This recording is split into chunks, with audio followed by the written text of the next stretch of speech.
Chapter 1. In the land of Uz, there lived a man named Job. He was good and honest. He feared God and tried not to do anything wrong. Job had 7 sons and 3 daughters, and he owned 7,000 sheep, 3,000 camels, 1,000 oxen, and 500 donkeys. He also had a large number of servants. In short, Job was the richest man in all the East.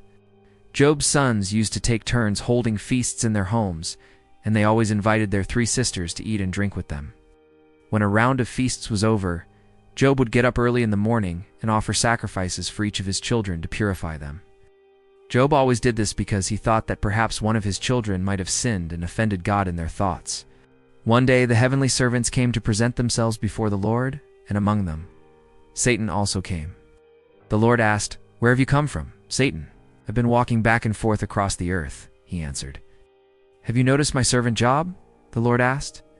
"There is no one on earth as good and honest as he is. He fears me and tries not to do anything wrong."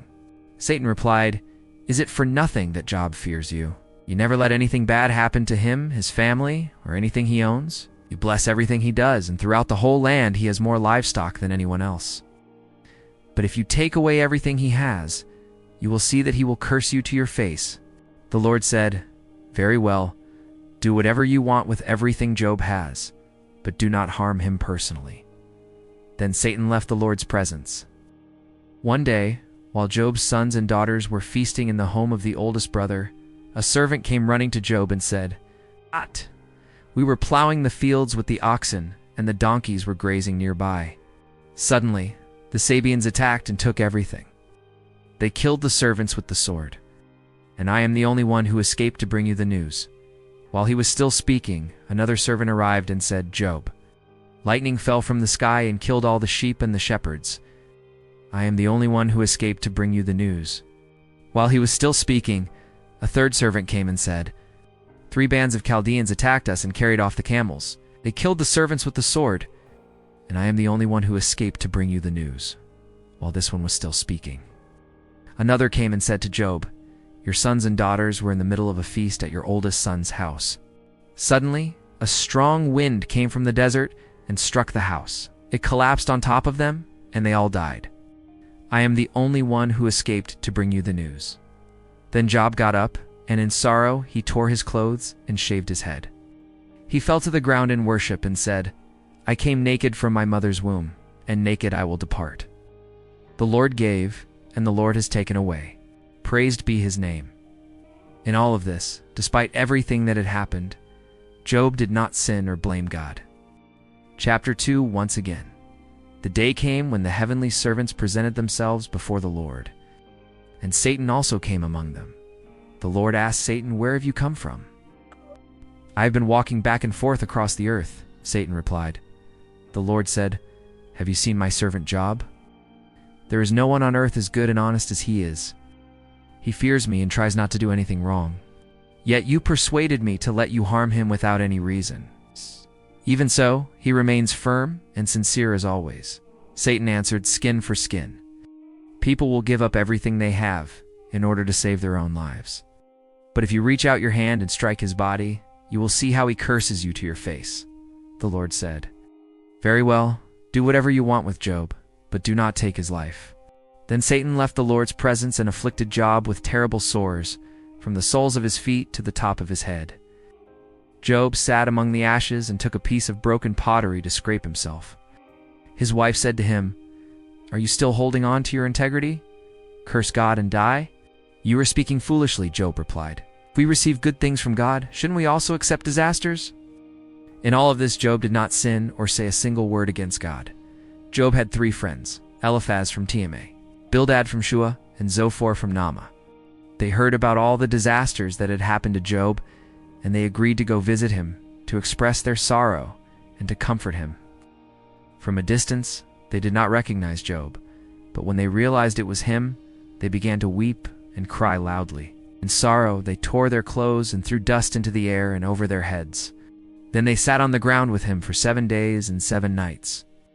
They did not say anything to him, for they saw that he was suffering greatly. Chapter 3. Finally, Job broke the silence and cursed the day of his birth. Job said, "Cursed be the day I was born, and cursed be the night, they said, a boy has been born. May that day turn into darkness. May God above not pay attention to it, and may no light shine on it. May darkness and deep shadows claim it. May clouds cover it and block out the sunlight.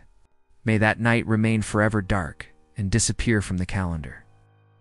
May it be a lonely and sad night, and may no shouts of joy be heard in it. May it be cursed by those who use sorcery, those who have power over the sea monster Leviathan. May its morning stars grow dark. May it wait for the light, but the light never come, and may it never see dawn. Because it allowed my mother to give birth to me and did not spare me from all this suffering. Why didn't I die at birth? Why didn't I die as soon as I came out of the womb? Why did my mother hold me in her arms? Why did she give me her breast and nurse me? If I had died then, I would now be sleeping and resting in peace. I would be with kings and high authorities who rebuilt ancient palaces, or with governors who filled their houses with silver and gold. If my mother had miscarried in secret, I wouldn't have existed, and would be like the babies who never saw the light of day. In the grave, the agitation of the wicked ends, and those who are tired find rest. Their prisoners rest together and no longer hear the shouts of the taskmaster.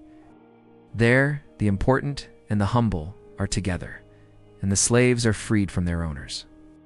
Why do the miserable continue to see the light? Why allow life to those whose hearts are bitter? They wait for death, but it does not come, even though they desire it more than hidden treasures.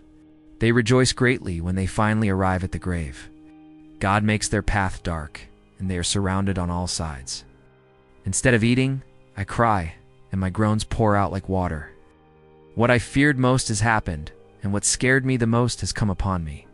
I have no peace, no rest, no calm, only turmoil. Chapter 4 Then Eliphaz from the region of Teman answered and said, Job, will you be offended if I speak? But who can keep from talking? You have taught many people and given strength to many who were discouraged. When someone stumbled, tired, and weak, your words helped them stand again. But now it is your turn to suffer, and you lose patience and courage. Doesn't your fear of God give you confidence? Doesn't your upright life fill you with hope?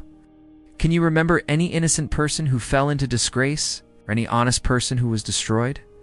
From what I have seen, those who plow evil and plant seeds of trouble will harvest only evil and trouble. Like a storm, God destroys them in his anger. They roar like a fierce lion, but God silences them and breaks their teeth. Like lions that can no longer hunt, they starve and their cubs are scattered. A message came quietly to me, in such a soft whisper that I could barely hear it. At night, when people are in a deep sleep, I had a nightmare that shook me. Fear overwhelmed me, and my whole body trembled. A breath passed by my face, and my hair stood on end. Someone was there. I looked carefully, but I could not see his form. There was silence. And then I heard a voice saying, Can anyone be righteous before God? Can anyone be pure in the eyes of their Creator? God does not even trust his heavenly servants, and he finds faults even in his angels. So do you think he will trust human beings who are made of clay, created from dust, and can be crushed like a moth? We may be alive in the morning, but by evening we die forever, and no one notices. Our life ends like a tent that is taken down, and we die without having gained wisdom.